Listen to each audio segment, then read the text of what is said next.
Mogwebi wa kwa Limpopo o pulotse tšhono e e fitlhegileng mo bodirelong ba yogate ka go dira yogate e nowang ya potata.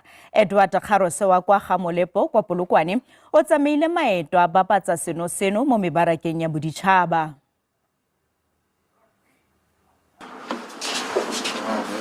Edward Kgarose go tswa ga Lekgothwane Gamolepo ke rragwebo yo a tsweletšago yogate ka dipotata.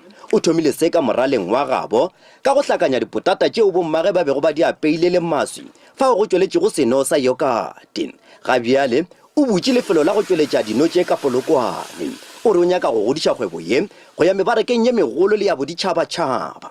Ke na ka bona product ya rena e le gona firstly nationwide, all the provinces, most Africa mo se sengwe gape ebile re export. Kgarose o re mmušo wa Limpopo o ba thegile ka mašeleng fa o gabiale ba aga go lefelo le legologolo la go tsweletša seno se ka boati. Kgwebo ye e hloletše gape baswa mešomo le go godiša dikgwebo tša balemipotlana.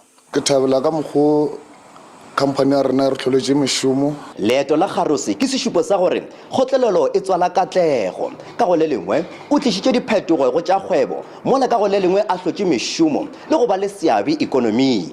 Nna ke Koketšo Motau wa ditaba tša SABC Polokwane.